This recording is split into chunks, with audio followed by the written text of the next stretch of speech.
Bonjour, si aujourd'hui tu regardes cette vidéo, c'est peut-être que toi ou un de tes proches a très mal sous le pied. Si au moment où tu te lèves du lit le matin ou alors quand tu es dans ton canapé à regarder le match destination et qu'après que tu te lèves, pouf, putain ça fait hyper mal sous ton pied.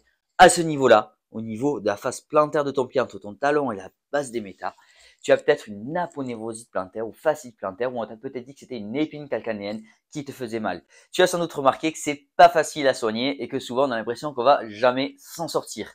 C'est pourquoi aujourd'hui on va voir les différentes études scientifiques qui ont évalué plus ou moins les traitements de façon à ce que tu puisses avoir une idée de qu'est-ce que c'est qui marche, qu'est-ce que c'est qui semble ne pas marcher, qu'est-ce qui est utile et surtout à la fin de la vidéo on va voir un petit protocole d'exercice expliqué afin que tu puisses déjà mettre ça en place chez toi afin de rendre ton tissu plus adaptable et être moins douloureuse et en finir avec cette douleur. C'est parti. En premier, qu'est-ce que le fascia plantaire?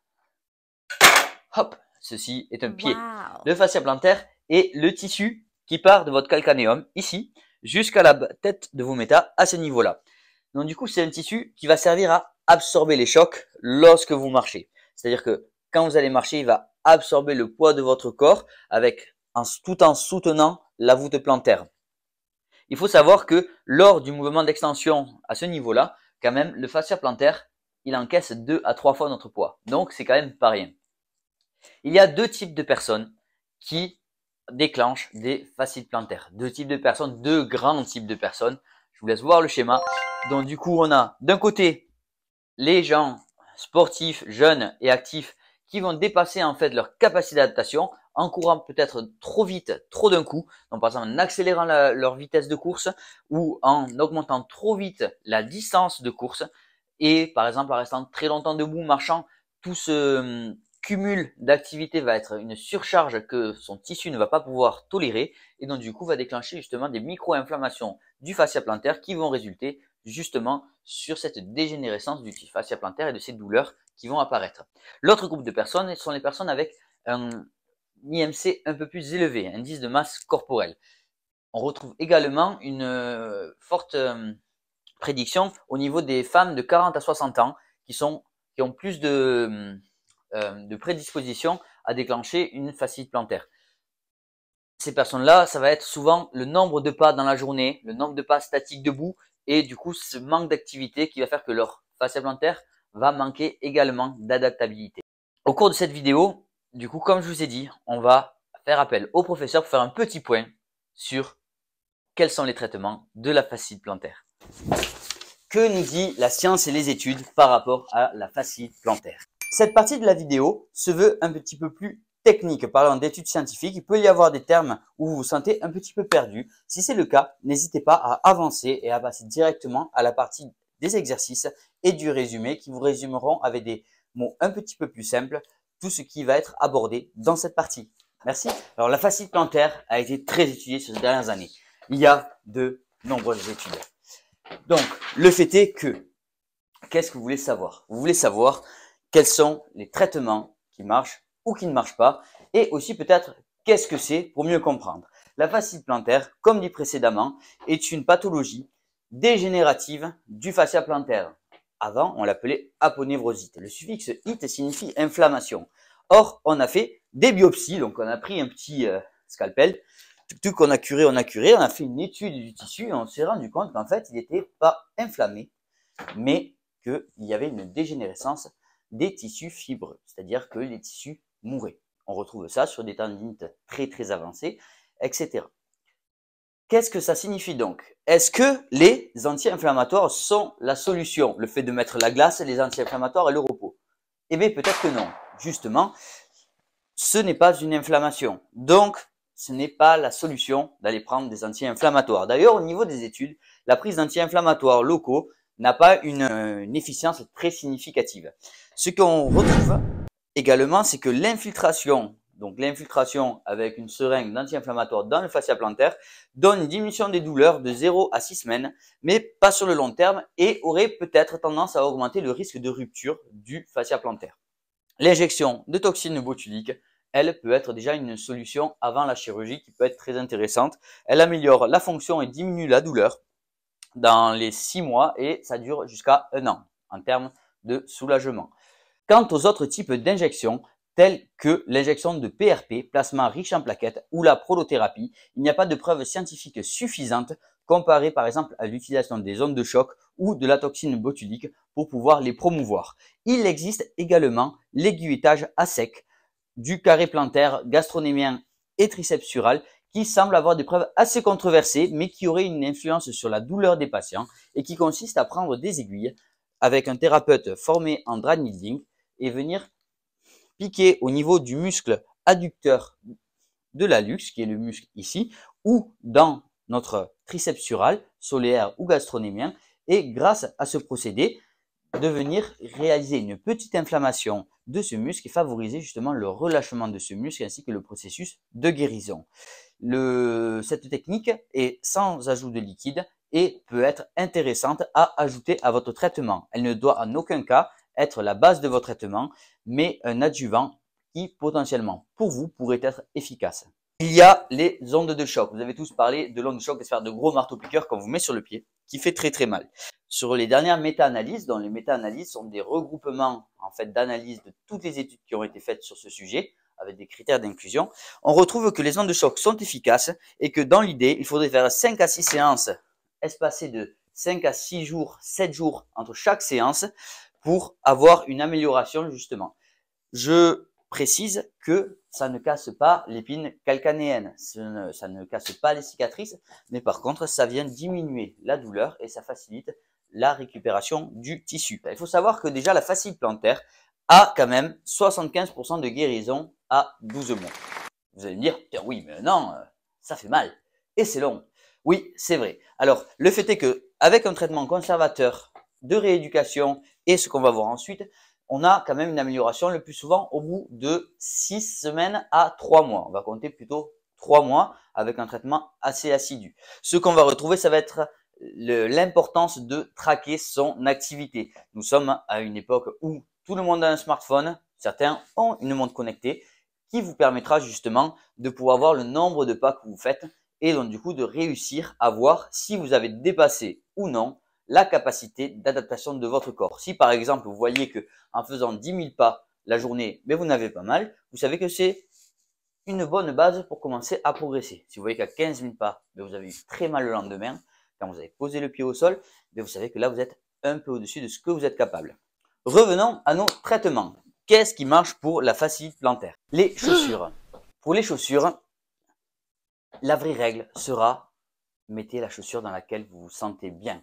Les études qui ont été faites ont montré que le fait de mettre une talonnette, quelle que soit sa taille, de 2, 4, 7 cm, si le talon est étroit, n'est pas intéressant. Si il y a un peu de drop, donc des chaussures type sport, avec une légère rigidité, il y a pas mal de personnes qui arrivent à se sentir un petit peu mieux dedans. Une petite chose qui pourrait être intéressante et qui est en train d'être étudiée est que dans les chaussures étroites, une étude a été faite et on a retrouvé qu'en fait, ce qu'on appelle les narrow shoes en English, viennent comprimer l'artère latérale plantaire qui passe à ce niveau-là.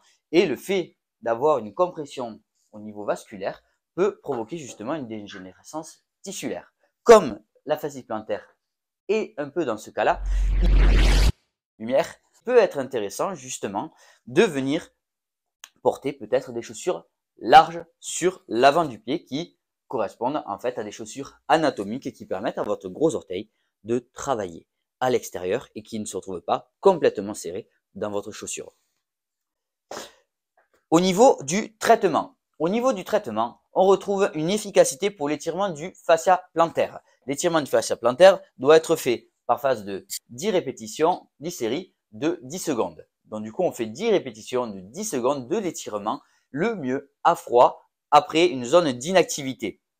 On retrouve pas mal d'études qui parlent également de l'intérêt de détendre et de renforcer de façon excentrique notre triceps sural. Il y a 3 muscles à l'intérieur. Plus il va être long, moins ça va venir tirer car il y a une continuité entre votre mollet qui est ici et votre fascia plantaire qui est ici. Si votre mollet tire trop, ça vient augmenter la tension au niveau de votre fascia plantaire.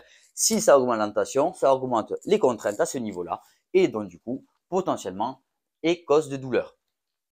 Un autre exercice qui a fait ses preuves et qu'il ne faudra pas oublier en rééducation est le single leg heel raising. C'est-à-dire qu'on va venir avec une serviette sous les orteils, venir faire des élévations du pied qui va me permettre du coup un renforcement du fascia plantaire et également un renforcement de notre mollet. Cet exercice du coup fait partie des exercices à haute résistance, basse vitesse, qui permettent justement une amélioration de la capacité de votre fascia plantaire à endurer des chocs. À un niveau de preuve modéré, tout ce qui est mobilité des orteils, dissociation des orteils, écartement du gros orteil semble avoir un intérêt dans le traitement de la fasciite plantaire. Ça vaut le coup de l'insérer dans votre rééducation. Vous verrez ça tout à l'heure avec le kiné. En cas d'échec, c'est là où il sera important d'être dans un parcours de soins. Si l'ensemble des traitements évoqués ici n'ont pas fonctionné, il reste toujours l'option de la case chirurgie pour réaliser une récession au niveau de vos mollets, ce qui va permettre de diminuer la tension et d'améliorer du coup la mobilité et de diminuer la douleur au niveau de fascia plantaire, et également un nettoyage au niveau du fascia plantaire par la chirurgie qui permet également de diminuer. Comme vous pouvez voir, c'est quand même une rééducation complexe qui prend du temps, comme dit 6 semaines à 3 mois lorsque vous êtes dans ce processus de rééducation, mais qui reste tout de même de bons pronostics. Allez, filez aux exos. Ça y est, vous savez tout sur les traitements et les évidences scientifiques sur la fasciite plantaire. Maintenant, vous voulez savoir comment et qu'est-ce que je peux faire moi à mon échelle pour faire les bons exercices et aller mieux. Pour répondre à cette question, une chose hyper importante sera de noter votre douleur le matin sur 10. Chaque matin, le fait de noter votre douleur va vous permettre de voir si vous êtes sur une pente ascendante, votre douleur va de mieux en mieux, ou descendante, ça fait de plus en plus mal. C'est comme ça que vous allez savoir si vous en faites trop ou peut-être pas assez, c'est possible, ou si alors vous êtes vraiment dans la bonne quantité de stress mécanique qui vous permet de récupérer un fascia en bonne santé. Pour les exercices, 2 questions donc vont devoir être posées à chaque fois. La première, est-ce que la douleur est tolérable lors de mon exercice? Si lorsque je fais mon exercice, je n'ai pas trop mal, ça veut dire que justement, je suis sans doute dans la bonne quantité. Mais il faudra quand même répondre à la deuxième question. La deuxième question, ça sera le lendemain matin au réveil.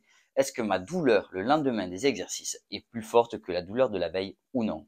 Si la douleur est plus forte le lendemain, peut-être que j'ai fait trop vite, trop fort. Et donc, il va falloir diminuer la quantité d'exercices ou alors repasser sur les exercices plus simples afin de mettre la bonne quantité de stress mécanique. Il faut que votre douleur, le lendemain des exercices, ne soit pas plus importante. Donc, espacez-les, prenez des temps de repos et allez-y progressivement. C'est ça le secret. Pourquoi? Quand vous faites un exercice, ici, on va se retrouver sur cette courbe que je vous amène ici. On se retrouve du coup avec, ici c'est la forme et la performance, ici c'est le temps. Donc la courbe bleue va être votre forme de performance qui va évoluer selon si vous faites des efforts ou non. Lorsque vous faites un effort, donc la fatigue, la flèche rouge, va venir entraîner une diminution de la forme. Quand vous faites un marathon, le lendemain, c'est plus difficile de marcher. Jusque-là, vous êtes d'accord. La récupération va permettre de revenir à l'état initial. Mais le corps, et c'est pour ça que l'entraînement est intéressant, va réussir justement à faire un phénomène de surcompensation, ici en vert, qui va vous permettre d'augmenter votre forme. Le fait d'augmenter votre forme va vous permettre d'arriver justement à une forme et à une performance plus importante. Le prochain entraînement va suivre le même circuit et au fur et à mesure, vous allez voir que vous allez augmenter votre forme et votre performance et donc du coup diminuer votre douleur. Ça, c'est quand ça se passe comme ça, c'est génial, c'est ce qu'on appelle une rééducation linéaire. Ça arrive rarement, il y aura toujours une phase où il va y avoir un entraînement qui sera allé un petit peu trop fort, ou alors il y a la fatigue, le stress, le manque de sommeil qui vont venir un peu influencer là-dessus. Mais c'est ça qu'on recherche. Qu'est-ce qui se passe si je fais trop vite, trop fort? Eh bien en fait, le problème c'est que votre corps, il va venir avoir le problème de l'entraînement, donc du coup les petites lésions de l'entraînement, mais par contre la récupération ne va pas permettre de faire ce phénomène de surcompensation, parce que ça va avoir fait une inflammation trop forte et que du coup, il n'arrive pas à gérer ça. Et donc du coup, au fur et à mesure que vous faites des exercices trop vite, trop fort, en fait vous allez diminuer votre forme au cours du temps. Donc c'est pour ça que vous devez noter votre douleur afin d'être dans le bon sens, d'évoluer sur ce magnifique graphique et arriver jusqu'à un stade où vous avez plus mal du tout et vous êtes en pleine forme. On va commencer avec l'étirement du fascia plantaire. Donc 2 séances. Une séance plus à visée mobilité, l'autre séance plus à visée renforcement. On va venir se mettre avec la jambe ici ou la jambe ici et on va venir avec notre main, empaumer notre pied, ici, et saisir notre talon. Une fois que vous allez empaumer votre pied, vous allez venir tracter à ce niveau-là et venir chercher cette sensation d'étirement à ce niveau-là, ici. Je respire bien. Et je souffle. Je vais sentir cet étirement, je vais le maintenir pendant 10 secondes. Savoir compter jusqu'à 10, ça a toujours été utile. Donc on y va, on tient jusqu'à 10. 1, 2, 3, 4, 5, 6, 7, 8, 9 et 10 et je vais relâcher. Et je vais refaire cet étirement 10 fois. Cet étirement va permettre justement de retrouver un petit peu de mobilité au niveau de mon fascia plantaire.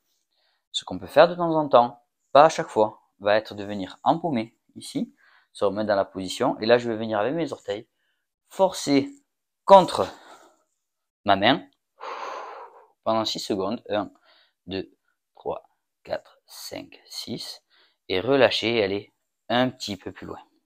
Selon si vous allez un petit peu plus vers l'extérieur, vous allez venir étirer un petit peu plus l'intérieur de votre pied. Si vous venez empaumer et que vous allez vers l'intérieur, vous allez venir étirer un petit peu plus l'extérieur de votre pied. Les exercices de pied. Donc, on va venir mettre son pied comme ceci et on va faire déjà le toe yoga. Le toe yoga, ça va être de venir lever soit le gros orteil, soit les orteils. Vous allez voir, c'est assez psycho. On a tendance à réussir à faire juste ça. Non, non, non. Ce qu'on veut, c'est que vous sépariez les mouvements entre l'un et l'autre. Et vous pouvez faire ce mouvement 1 minute. Les progressions seront de le faire de plus en plus rapidement et de plus en plus efficacement. Vous pouvez ensuite, avec le gros orteil, vous amuser à écarter et rapprocher. Le fait d'écarter et de rapprocher mon gros orteil de mes index va faire travailler mon adducteur du pouce ici. Et ça va être intéressant du coup dans le soutien de mon fascia plantaire.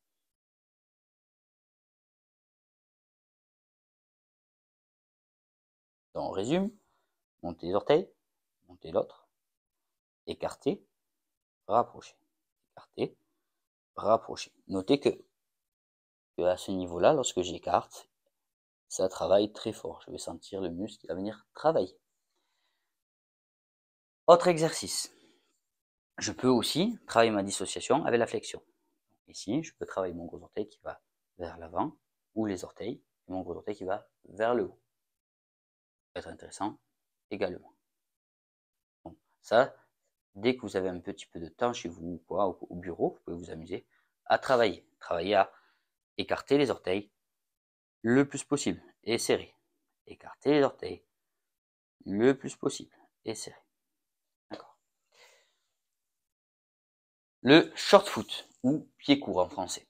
Le short foot, ça va être de venir ici travailler sur votre pied et venir justement rapprocher du coup mes orteils de mon talon. On va essayer de ne pas venir décoller cette zone ici, dans notre tête du méta, à ce niveau-là. Donc, si on prend notre pied, c'est notre tête de méta ici, qui doit rester justement en appui avec le sol. Et on va venir rapprocher nos extrémités, ce qui fait qu'on va augmenter l'arche de notre pied. Donc, je vais venir ici et je vais venir faire ce mouvement de short foot. Je vais sentir que ça travaille à ce niveau-là. Au départ, pour le sentir, vous allez voir, c'est un petit peu difficile. Je peux commencer à travailler d'abord, à venir à griffer le sol comme ça, avec mes orteils. Une fois que j'ai bien griffé mes orteils, ici, je peux commencer à griffer mes orteils et essayer de rapprocher justement cette zone-là du sol. Et là, j'ai mon short foot. Ça va être les premières étapes. Donc là, on est assis. Vous allez ensuite pouvoir faire la même chose, hop, en vous mettant debout sur le pied.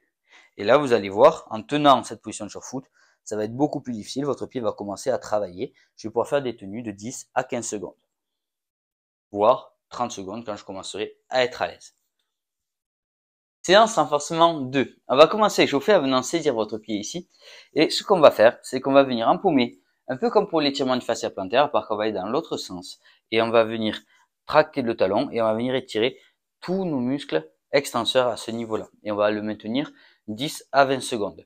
On peut réaliser le contracté-relâché également, où je vais venir pousser avec mes orteils contre ma main, ici, donc mes orteils vont s'ouvrir, donc je vais pousser 6 secondes, je vais relâcher, je vais ramener un petit peu plus. Le fait de faire ceci va venir étirer tous nos extenseurs des orteils, mais aussi du pied. Et donc du coup, par réflexe d'inhibition, ça va nous aider à relâcher notre fascia plantaire. Donc on va faire ça 5 fois 20 secondes. Donc je répète, je mets ma jambe, je viens empaumer. Si je n'arrive pas à avoir la mobilité pour faire ceci, je peux très bien le faire comme cela et venir travailler mon pied de cette façon. D'accord? En venant amener complètement comme ça. Donc je vais venir empaumer mon pied, l'amener, faire mon contracté de 6 secondes, relâcher et aller un petit peu plus loin. Le fait de faire ça, quand vous allez contracter vos extenseurs, un réflexe d'inhibition va venir relâcher votre fascia plantaire. Ça peut, en phase aiguë, vous soulager votre douleur à l'intérieur. Vous pouvez essayer de noter votre douleur avant, noter votre douleur après, lors de votre pas, et voir si c'est mieux. Une fois que j'ai fait mes 5 fois 20 secondes de cet exercice, si vous voyez que cet exercice vous soulage plus, vous pouvez en réaliser encore. Il n'y a pas de problème avec ça. Je vais donc prendre un rouleau de massage que vous pouvez trouver. Je vous mettrai un ou deux liens dans la description. Et vous pouvez venir réaliser de l'automassage ici et venir masser tout votre mollet, du tendon d'Achille jusqu'à le creux du genou. Ça va venir augmenter la vascularisation et détendre votre mollet et augmenter le flux sanguin. Pour avoir un peu plus d'appui, je peux me mettre en suspension sur mes bras. Ça va devenir intéressant également pour pouvoir travailler tout mon mollet. On va faire la même chose ensuite avec notre fascia plantaire. On avait vu que au niveau d'ici, le fait de porter des chaussures un peu étroites pouvait diminuer la vascularisation ici. Je peux donc venir prendre une boule de massage lacrosse, une balle de tennis si j'en ai pas. Ça marche aussi avec une balle simple et venir masser toute la zone ici. Je vais masser toute cette zone sous mon pied, on est d'accord, mais je vais également masser toute cette zone ici, où tout le retour veineux et l'accès artériel vient pour amener du sang. Le sang va nous permettre justement d'augmenter et de nourrir les tissus.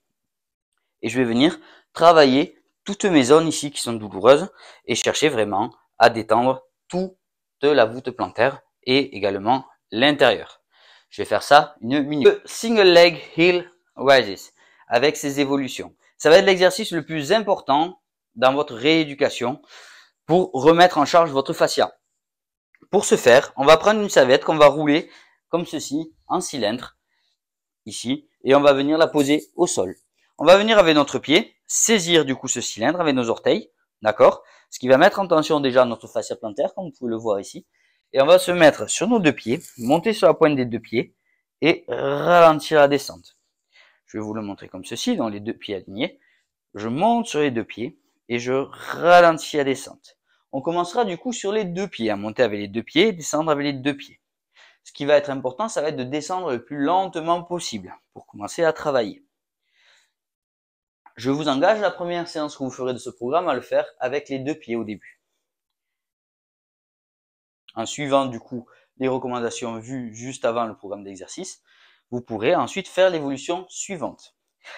Je monte sur les deux pointes, donc première évolution, je monte sur les deux pointes et je ralentis la descente sur un pied. Je monte sur les deux pointes et je ralentis la descente sur un pied. Je monte sur les deux pointes et je ralentis la descente sur un pied. Et je vais pouvoir faire la même chose, je monte sur les deux et je ralentis la descente jusqu'en bas. Là, j'augmente du coup la surface, ce qu'on appelle le range of motion, donc l'amplitude articulaire que je vais mettre en place. Et donc, du coup, je mets plus de charge sur mon fascia et également sur mon mollet. Si vous le faites en tenant l'équilibre, vous allez également augmenter les charges. Renforcement du solaire. Le solaire, du coup, est le muscle de votre mollet profond et il s'étire le genou fléchi. On va donc pour voir les trois évolutions du mouvement. Donc la première va être assis, le pied sur un step. Je vais venir comme ceci mettre mon poids sur mon genou. Donc je vais monter sur ma pointe de pied, d'accord, mettre mon poids sur mon genou et je vais résister. Mes bras poussent vers ici, ma pointe de pied pousse vers le haut, le talon pousse vers le haut. Et c'est mes mains qui vont gagner. Donc je vais résister, hop, et je vais sentir mon muscle ici qui va travailler. Je vais remonter sur la pointe du pied, je vais pousser et je vais résister au mouvement. Hop, je remonte et je résiste au mouvement. Comme vous pouvez le voir, la force ne s'applique que sur la descente. Je résiste à la descente. C'est ça le but de l'exercice. Je vais faire 6 séries de 6 la première fois. Évolution ensuite. Si j'ai bien supporté les exercices, je peux faire cette évolution-là. Je peux me mettre sur le step, sur les deux pieds, les genoux légèrement fléchis. Je vais monter sur la pointe des deux pieds et je vais ralentir la descente jusqu'en bas. Je monte sur les deux pointes et je ralentis la descente jusqu'en bas. Et je vais faire 6 séries de 6 répétitions. Attention à ne pas bouger les genoux. D'accord? C'est juste mes talons qui descendent. Hop. Et je descends. Dernière évolution. Je monte sur les deux pointes et cette fois, je vais enlever le pied et je vais ralentir la descente. Je monte avec les deux pieds et je ralentis la descente. Ça va être beaucoup plus challengeant au niveau de votre mollet. Ça va tirer beaucoup plus. Ça y est, vous savez à peu près tout ce qu'il y a à savoir sur la fasciite plantaire et les études scientifiques qui en parlent. Voici l'heure du résumé. En résumé, il vous faut être dans un parcours de soins. Voyez un professionnel de santé qui vous fasse le bon diagnostic et qui vérifie que vous ne souffrez pas de quelque chose tel un diagnostic différentiel qui pourrait être une fracture de fatigue du métatarsien si vous êtes coureur par exemple, ou d'une talonnade, ou encore d'autres pathologies qui pourraient y avoir sous le pied. Ensuite, qu'est-ce qu'il faut savoir? Vous devez traquer votre activité, être capable de vous bilanter vous-même, de voir si vous êtes une phase de progression ou une phase de dégression. Si vous notez votre douleur tous les matins au réveil, vous allez être capable de savoir, ah ben là j'ai fait 15 000 pas et là ça m'empire. Ou alors, j'ai fait 15 000 pas et ça va mieux. Il y a 3 semaines, c'était pire. Donc tout ça, ça va être intéressant et c'est ça que vous devez rechercher. En termes de traitement, la réalisation d'exercices que nous avons vu juste avant semble de bons pronostics pour la fasciite plantaire, à condition qu'il soit réalisé dans la bonne quantité. Ça va toujours être très important. Suivez bien le protocole et les recommandations. Au niveau de ondes de choc, les ondes de choc sont de bons pronostics également, à condition qu'elles soient réalisées à échelle de 5 à 6 séances espacées de 6 à 7 jours. C'est ça qui va permettre justement de favoriser la récupération du tissu. Rien ne sert d'en faire 12 séances, 20 séances, 30 séances. L'injection de toxines botuliques semble de bons pronostics aussi. Vous pourrez voir ça justement grâce à votre parcours de soins avec votre médecin, rhumatologue ou orthopédiste qui pourra vous recommander cette injection-là qui améliore la fonction ainsi que diminue la douleur sur une échelle de 6 à 12 mois. Donc un résultat plutôt longue durée qui, associé aux exercices, vous permettra de récupérer plus facilement. L'infiltration ou la prise d'AINS oraux ne donne pas de bons résultats. L'infiltration donne une amélioration de la douleur de 0 à 4 semaines, mais pourrait fragiliser le fascia plantaire, favorisant une potentielle rupture. C'est peut-être pas la meilleure solution pour vous. Les injections de PRP ou autres infiltrations n'ont pas donné de réelles preuves plus intéressantes que par exemple les ondes de choc ou l'exercice. Ainsi, c'est pas ce qu'on va vous recommander non plus dans un premier temps. L'aiguillotage à sec, c'est le dry needling avec l'aiguille. On vient piquer dans les muscles gâchettes, dans les points gâchettes de vos muscles afin de venir justement soulager la douleur. Les études sont un peu controversées, c'est pour ça que vous avez un petit bonhomme mi-jaune mi-vert ou peut-être ça peut être intéressant dans votre cas de tester ça en complément des exercices afin de diminuer votre douleur. La glace, elle, ce n'est pas un processus inflammatoire, c'est pas ce qu'on va vous recommander dans ce type de pathologie. Libre à vous de le faire si vraiment vous sentez que ça vous soulage. Le repos complet, par contre, non, ça, il ne faut pas. C'est votre shaitan, c'est le diable. Si vous vous mettez au repos complet, plus vous allez faire ça, moins vos tissus vont être adaptables et ça va être de pire en pire, comme pour la tendinite. Le repos complet est à proscrire. Vous devez respecter la remise en charge progressive, rester dans ce graphique magnifique que nous avons vu ici et ainsi rendre vos tissus de plus en plus adaptables, de plus en plus forts et retrouver un mouvement sain.